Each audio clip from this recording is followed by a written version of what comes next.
여러분 성경 인물 중에 누굴 가장 싫어하십니까? 제 질문이 조금 당황스러우시죠? 보통은 누굴 가장 좋아하는지 물어보는데 아무튼 우리가 성경을 읽다 보면 밉상맞은 인간들이 의외로 많이 등장하는 것을 보게 되는데요.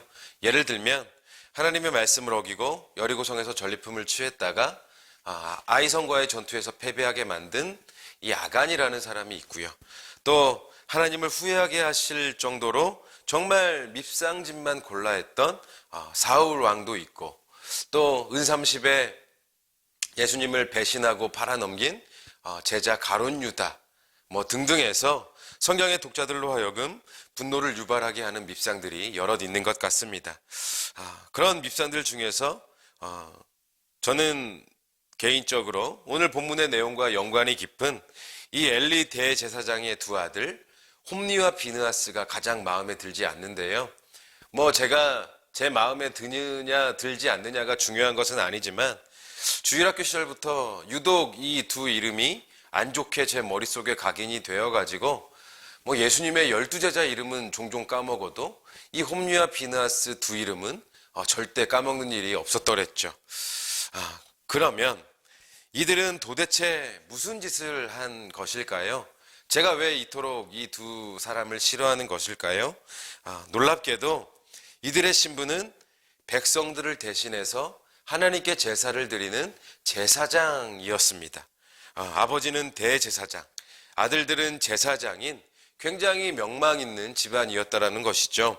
그런데 그 누구보다 경건하고 또 그 누구보다 거룩해야 했던 이 대제사장 집안이 오히려 하나님께 드리는 제사를 멸시하고 하나님께 드리는 제사를 더럽히는 자들이었다라는 것이에요. 당시의 제사의 형식을 보면요, 백성들이 하나님께 제사를 드리기 위해서 이제 소나 염소 같은 짐승들을 가지고 나오면 제사장들이 먼저 기름 부위를 정성껏 분류를 해가지고 불로 태워서 하나님께 번제를 드렸습니다. 그리고 짐승의 가슴살은 요제를 드릴 때 사용을 했고요. 또 짐승의 이 오른쪽 뒷다리살은 거제를 드릴 때 사용을 했다고 해요. 제사의 형식에 따라서 짐승의 부위별로 구별을 해가지고 그렇게 사용을 했다는 건데요. 이렇게 하나님께 드리고 나서 남은 고기들이 이제 제사장들의 몫이었는데 이 홈리와 비느하스는 하나님의 것을 구별하기도 전에 자기들이 먹고 싶은 부위를 먼저 취했다는 거예요. 성전 일을 보는 사환들을 시켜가지고 소위 갑질을 해가면서 자신들의 원초적인 이 식탐을 채웠다라는 것입니다. 쉽게 말해서 백성들이 하나님께 드린 하나님의 것을 도적질했다는 것이고, 하나님을 향한 백성들의 그 마음과 정성을 기만하는 그런 행위를 일삼았다라는 거예요. 그리고 고기뿐만이 아니라 성전의 예물들을 사유화해서 착복하고 또 성전에서 수종드는 여인들을 범하는 그런 행위까지도 했다라는 것입니다. 요즘으로 따지면 목사가 교회 돈을 자기 마음대로 유용하고 또 성적 스캔들을 일으키는 것이랑 똑같은 이야기 아니겠습니까? 그런데 이들이 얼마나 더 최악인지를 보여주는 결정적인 사건은요, 우리가 잘 아는 사건, 하나님의 궤, 즉 언약궤를 들고 전쟁에 나갔다가 전장에서 패하고 이 언약궤를 빼앗겨 버린, 도무지 납득할 수 없는 행위로 온 이스라엘을 패닉 상태로 만들어 버린 사건인데요. 자, 그러면 여러분, 저는 오늘 이 이야기부터 함께 생각해 보려고 하는데요. 이 홈리와 비느하스가 도대체 왜 전쟁터에 언약궤를 메고 나가는 도대체 말도 안 되는 이런 행동들을 한 것일까요? 오늘 본문 앞에 3장과 4장의 내용을 통해서 살펴보니까요, 이스라엘이 블레셋이라는 나라와 두 번의 전쟁을 치렀는데 두 번 다 처참히 패하고 만 거예요.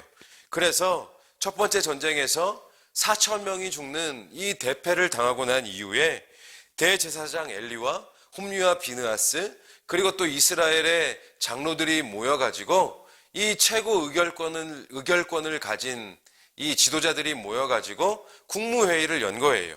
패배의 원인이 무엇일까?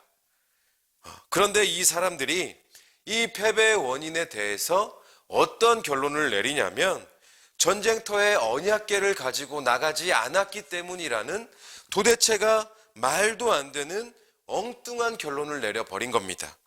여러분, 이게 얼마나 잘못된 발상이냐면요, 원래 전쟁터에 언약궤를 가지고 나가는 법이 없었고요, 이 지도자라는 사람들이 지금 하나님의 언약궤를 무슨 부적쯤으로 생각을 하고 있다는 것이죠.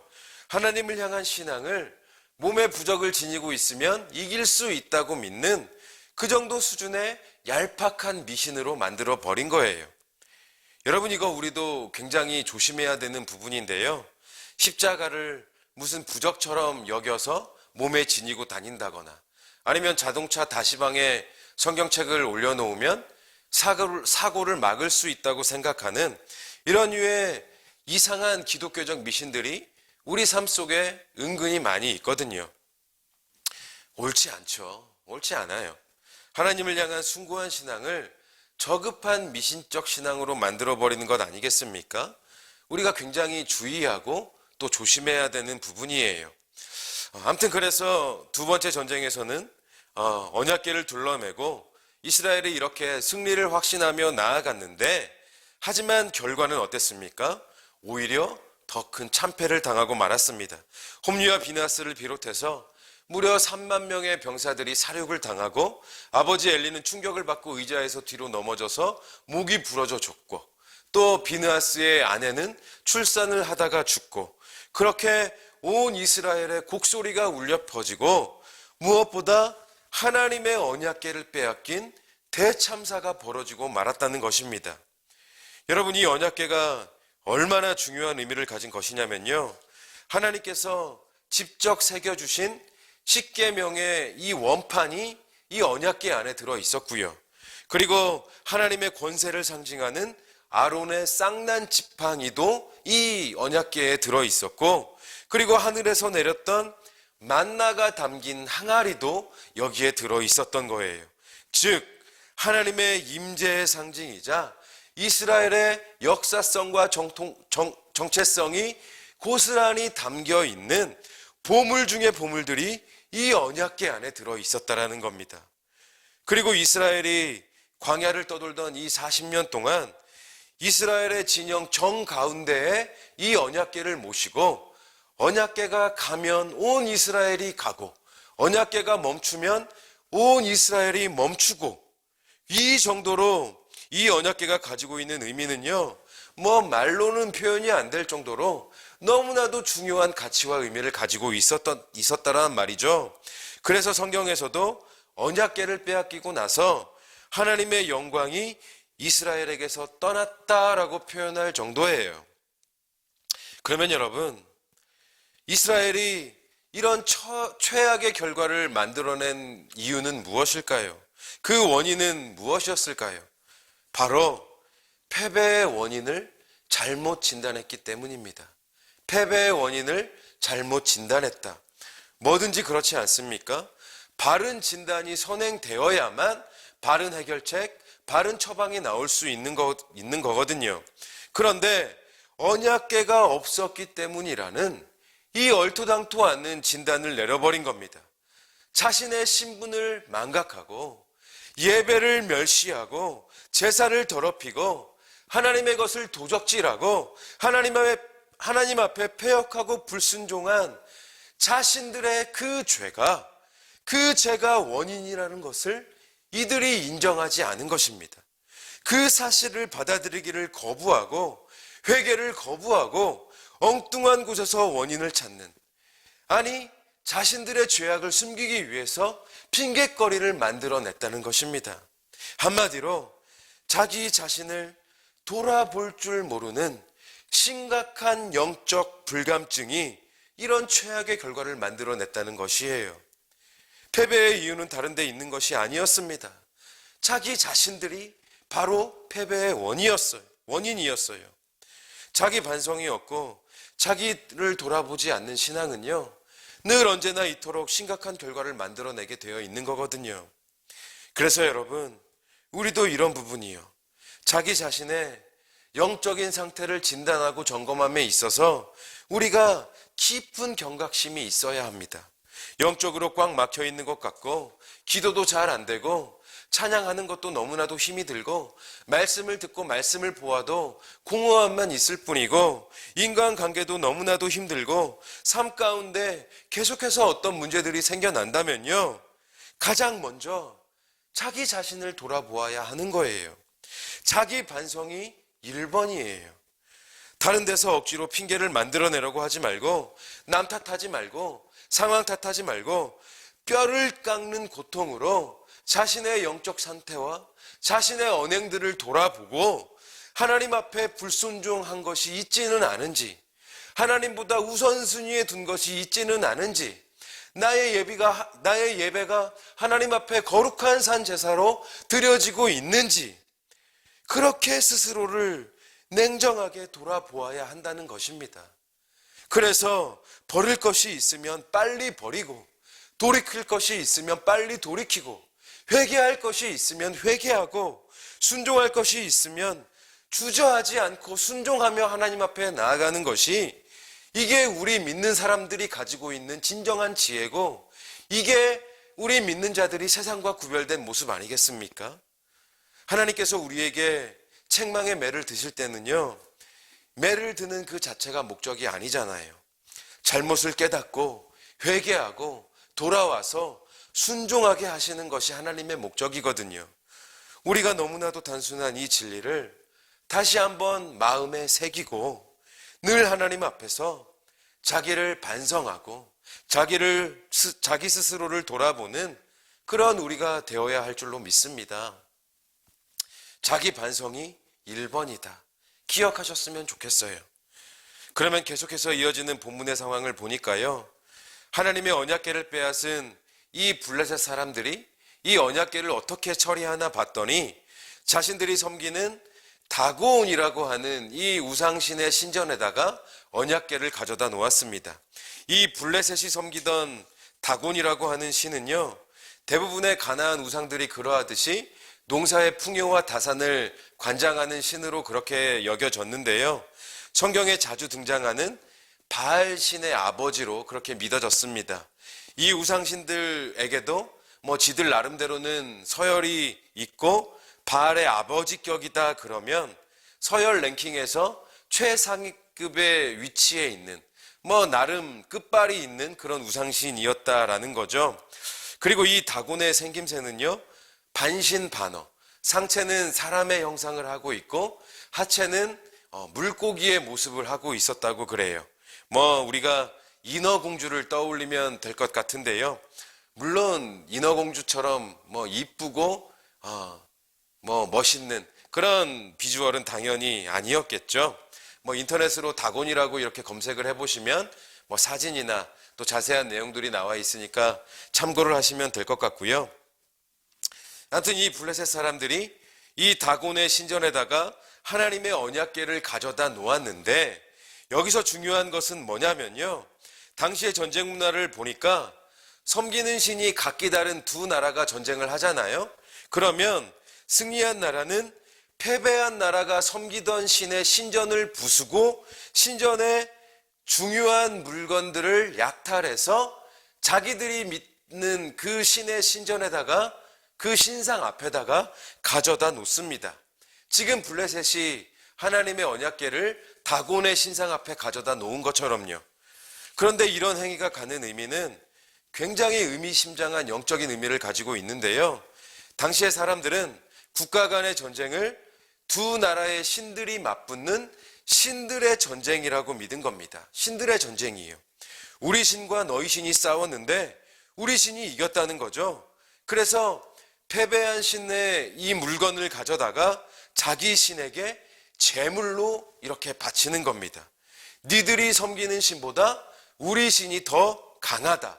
신들의 전쟁에서 우리 신이 이겼다. 이것을 과시하는 일종의 세레모니, 일종의 예배 형식, 일종의 제사 형식과도 같았다는 겁니다. 이해가 되시죠?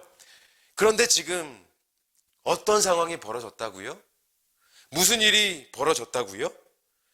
하나님의 임재의 상징인 너무나도 소중한 이 언약궤가 당연히 하나님의 성전 가운데에서 자리를 잡고 하나님의 임재와 하나님의 통치와 하나님의 영광을 드러내고 있어야 할 이 하나님의 언약궤가 약탈을 당하고 거룩하지 못한 땅에서, 거룩하지 못한 우상의 신전에서 다곤 신상 앞에 제물로 바쳐졌다는 겁니다. 다곤이 하나님을 이겼다고, 하나님과 다곤의 전쟁에서 하나님이 패배했다고, 그렇게 조롱받고 멸시받는 그런 상황이 벌어졌다는 겁니다. 여러분, 이 장면을 한번 상상해 보십시오. 지금 이 상황 자체가 얼마나 도대체가 말 같지도 않고 애통하고 침통한 상황입니까? 하나님이시잖아요. 하나님이시잖아요. 우주 만물의 창조주 되시는 하나님이 존재하지도 않는 가짜 우상에게 패배하고 그 앞에 제물로 드려져서 조롱받고 멸시받고 있는 이 상황. 이건 정말 일어나서는 안 된 일 아니겠습니까? 여러분, 만약 우리 부모님들이요, 별다른 이유도 없이, 아니 이유가 있다고 하더라도 다른 사람들에게 우리 부모님이 무릎 꿇고 고개를 조아리는 일들이 발생하고 한다면요, 여러분 이거 받아들이실 수 있으시겠습니까? 물론 부모는 자식을 위해서라면 얼마든지 무릎을 꿇을 수 있어요. 하지만 그런 상황을 받아들이지 못하는 게 자식들이에요. 내 부모에게 그런 일은 절대로 일어나서는 안 되는 일이잖아요. 그런데 하물며 하나님이 세상 그 무엇보다 크고 높고 위대하신 하나님이 이런 하찮은 가짜 우상 따위 앞에서 패배자의 멍에를 쓰고 조롱과 멸시를 받으며 제물로 드려지고 있는 이 상황, 뭐 생각만 해도 두 눈이 질끈 감기고 마음의 분노가 생겨납니다. 그런데 여러분, 조금만 더 생각을 해보면요, 앞에서 말씀드린 것처럼 우리가 우리 자신에 대해서 깊은 경각심을 가지고 냉정하게 스스로를 돌아보면요, 우리도 이스라엘처럼, 우리도 홈리와 비느하스처럼 신들의 전쟁에서 마치 하나님이 패배한 것처럼 만들어 놓을 때가 너무나도 많다는 사실. 우리로 인해서, 나로 인해서 하나님께서 세상의 다곤 앞에서 조롱과 멸시를 받으며 제물로 바쳐줄 때가 너무나도 많다는 사실을 여러분 인식하고 계십니까? 에이, 목사님, 너무 억지스러운 적용 아닙니까? 누가 감히 하나님을 그렇게 만들었다고 그럽니까? 나는 그런 적 없거든요. 저도 그렇게 말할 수 있었으면 좋겠어요. 제가 그런 적이 없고 우리가 그런 적이 정말 없었으면 좋겠어요. 하지만 우리가 세상의 다곤 앞에서, 돈이라는 다곤 앞에서, 성공이라는 다곤 앞에서, 입시와 취업이라는 다곤 앞에서, 자녀라는 다곤 앞에서, 직장이라는 다곤 앞에서, 세상이라는 다곤 앞에서, 쾌락이라는 다곤 앞에서 나의 하나님은 과연 어떤 자리에서 어떤 모습으로 계신지요? 다곤 앞에 제물로 바쳐진 이 언약궤처럼 내 삶 가운데 다곤이 하나님보다 훨씬 더 그 큰 힘을 가지고 마치 승리자처럼 위세등등하게 서 있지는 않은지요? 하나님은 힘없는 패배자처럼 그 앞에 놓여지는 그런 일이 우리 삶 가운데 일어나고 있지는 않은지요? 저는 제 삶 구석구석을 들여다보니까요, 나는 그런 적이 없다고 이게 도저히 부인할 수가 없는 거예요. 나는 하나님을 그렇게 만들지 않았다고 부정할 수가 없는 거예요. 이거 정말 큰일 아닙니까? 홈리와 비느하스가 아니라 내 자신에게 분노했어야 했던 거예요. 우리가 하나님을 그렇게 만들고 있는데 세상 사람들이 봤을 때는 어떨까요? 목사들에 대해서 목사는 그저 돈을 탐하는 사기꾼이라는 세상 사람들의 시각? 이거 저 같은 목사들이 스스로 만들어낸 조롱 아닙니까? 누구 탓이 아니라 목사인 제 탓입니다. 직장 내에서 예수 믿는 사람들이 더 이기적이고 더 비양심적이라는 이런 평판, 이거 누구 탓이 아니라 우리 스스로가 만들어낸 우리 탓이에요. 한국교회가 코로나의 원흉이 된 지금 사실 교회를 통한 감염률이 전체 확진자 중에 1.8%밖에 안 됨에도 불구하고 여타 사회 집단들에 비해서 거의 없는 수준임에도 불구하고 마녀 사냥을 당하고 있는 것은 무엇 때문이겠습니까? 신천지 탓이다? 아니면 언론 탓이다? 누구 탓이 아니라 한국교회 스스로가 만들어낸 비참함 아닙니까? 그래서 세상 사람들은요, 우리를 보면서 저들이 믿는 하나님은 아무것도 아니라고, 하나님은 존재하지 않는 허구라고 그렇게 조롱하는 겁니다. 따지고 보면 하나부터 열까지 전부 다 우리 탓인데, 우리 자신의 문제 때문인데, 목사가 목사답지 못하고 성도가 성도답지 못하고 교회가 교회답지 못했던 우리의 패배 때문인데, 이스라엘 때문에 하나님이 다군 앞에 제물로 드려져야 했던 것처럼 나 때문에, 우리 때문에 하나님이 패배자의 멍에를 쓰고 계신 것은 아닌지요. 그래서 여러분, 우리는요, 나와는 상관없는 일이다, 나는 그런 적이 없다, 그렇게 뒷짐지고 남 탓하며 혀만 차고 있을 것이 아니라 지금 내 자신은 어떠한가? 하나님은 나의 삶 속에서, 나의 생활 속에서 승리자로 서 계신가? 아니면 나 또한 하나님을 세상에게 패배한 그런 힘없는 하나님으로 만들고 있지는 않은지 정말로 심각하게 내 자신을 돌아보아야 하는 겁니다. 지금 우리에게 필요한 것은 이거예요. 지금 한국교회에게 필요한 것은 이거예요. 그런데요, 여러분, 놀라운 사실이 있습니다. 아니, 너무나도 당연한 진리인데 우리가 너무나도 쉽게 망각하고 있는 것이 있습니다. 그것이 무엇인지 지금부터 볼 건데요, 이어지는 본문의 이야기를 보면 3절과 4절에서 하나님이 패배한 것처럼 되어버린 이런 상황 가운데 굉장히 희한한 일이 한 가지 벌어집니다. 하나님의 언약궤가 다곤의 신상 앞에 제물로 바쳐진 그 다음날, 이 다곤의 신상이 언약궤 앞에 코를 박고 앞으로 엎어져 있는 겁니다. 마치 절을 하듯이요. 그런데 세상 살다 보면 별의별 일들이 다 일어나는 것 아니겠습니까? 넘어질 수도 있지, 얼마든지 대수롭지 않게 여길 수 있는 일이었겠죠. 그래서 이 블레셋 사람들이요, 이 일에 대해서 찝찝함은 있었겠지만 크게 신경을 쓰지 않고 다시 다곤의 신상을 원래 자리에다가 잘 세워두었습니다.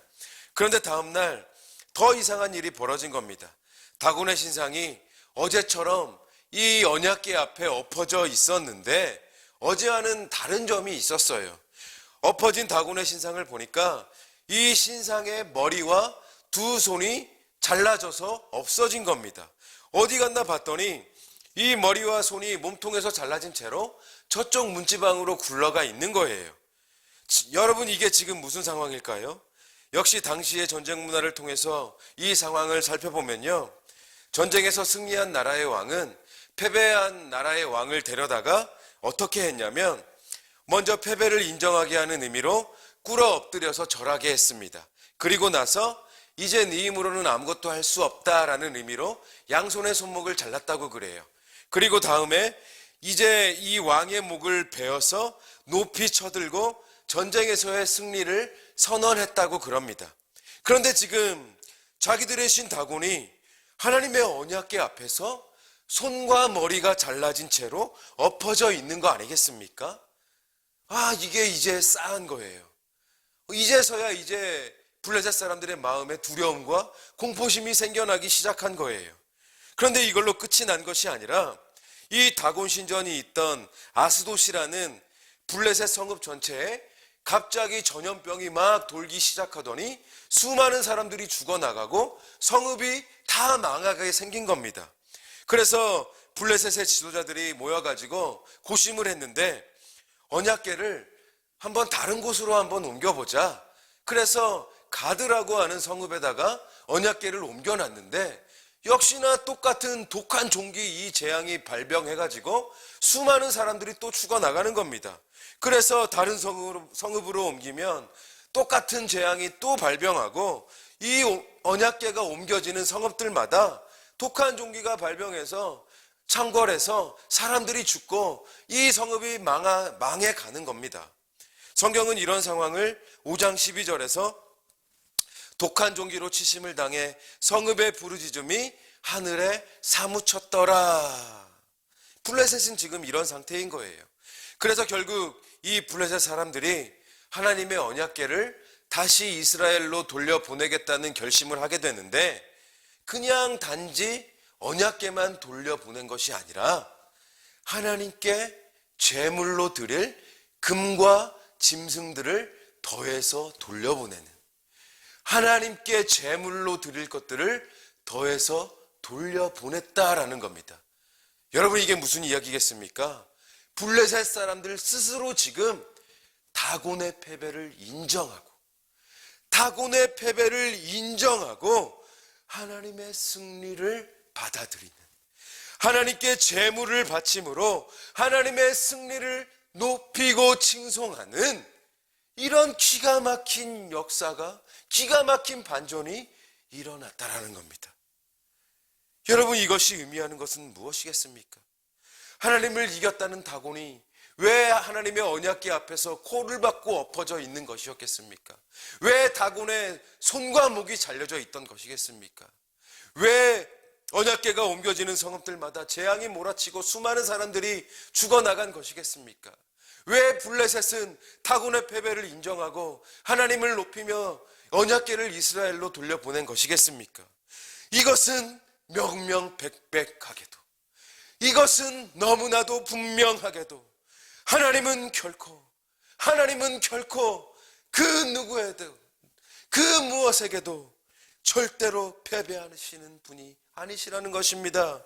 하나님은 결코 세상이 만들어낸 가짜 우상 따위에게 재물 취급을 받을 분이 아니시라는 것입니다. 다곤 따위가 하나님을 이긴다고?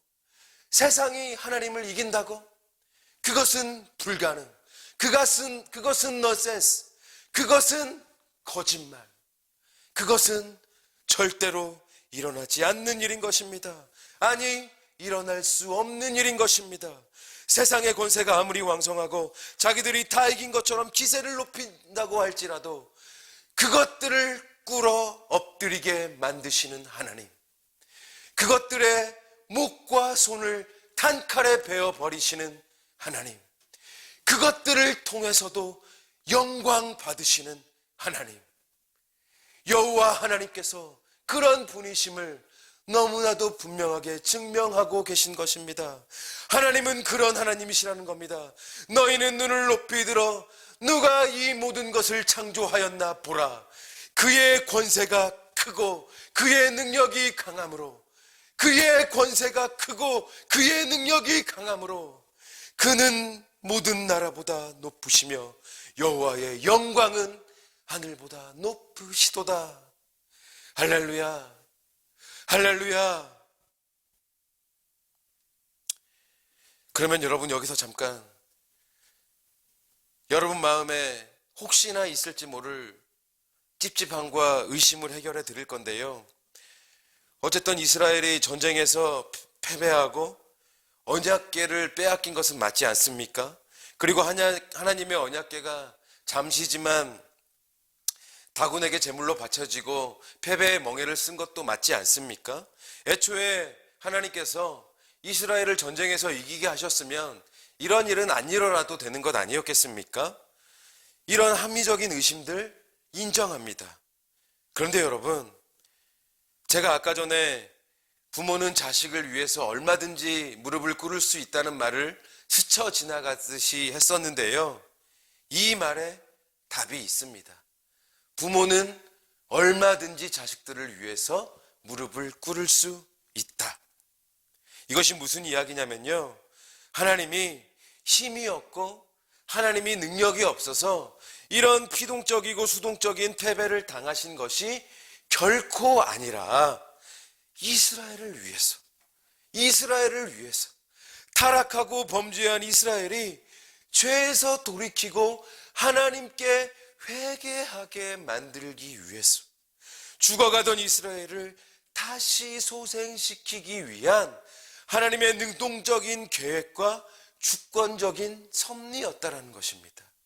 이것은 하나님의 선택이었다라는 거예요. 하나님의 모든 계획 속에서 하나님이 패배한 것처럼 보이셨고, 하나님의 주권적인 섭리 속에서, 하나님의 선택 가운데에서 하나님의 언약궤가 이스라엘로 다시 돌아왔다라는 겁니다. 여러분, 언약궤가 이스라엘로 다시 돌아오고 난 이후에 이스라엘이 어떻게 달라졌는지 보면요, 본문 뒤에 7장 2절을 보니까 이스라엘 온 족속이 여호와를 사모하니라. 그리고 4절을 또 보니까요, 이에 이스라엘 자손이 바알들과 아스타롯을 제거하고 여호와만 섬기니라. 여호와만 섬기니라. 여호와를 사모하니라. 이스라엘이 하나님의 이 주권적인 섭리 가운데에서 이렇게 변화되었다라는 겁니다. 여러분, 이겁니다. 하나님은 오직 이스라엘을 위해서, 당신의 백성들을 위해서 블레셋과 언약궤를 도구로 사용하셨던 것이고, 다곤 따위 앞에서 스스로 패배자의 멍에도 쓰셨던 것입니다. 여러분, 놀랍게도 이것은요, 예수 그리스도의 십자가 지심과 똑같습니다. 예수님께서 십자가의 멸시와 고통을 다 감내하시고 마치 패배자처럼 사망의 권세 아래 놓이셨던 것은 우리를 위해서, 저와 여러분을 위해서, 죄로 인해 다 죽어가던 우리를 다시 살리시기 위해서, 다시 소생시키시기 위해서 십자가를 스스로 선택하셨던 것입니다. 힘이 없어서가 아니라, 사망의 권세를 이길 능력이 없으셨기 때문이 아니라, 부모는 자녀를 위해 얼마든지 무릎을 꿇을 수 있다. 이것이 바로 하나님께서 이스라엘을 위해 패배자의 멍에를 쓰셨던 이유였던 것입니다. 사랑하는 여러분, 기억하십시오. 세상에게 지는 것은 우리지 하나님이 아니십니다. 세상의 다곤들 앞에서 약한 것은 우리지 하나님이 아니십니다. 하나님은 영원하신 승리자이십니다. 하나님은 그 무엇에게도 만홀히 여김을 받지 않으시는 크고 높고 위대하신 하나님이십니다. 여러분, 이런 믿음이 있으십니까? 이런 믿음이 있으시기를 바랍니다. 이토록 광대하신 하나님께서 우리의 하나님이 되어주심에도 불구하고 그래도 세상의 다곤을 따르는 그런 어리석음을 범하지 않으시기를 바랍니다.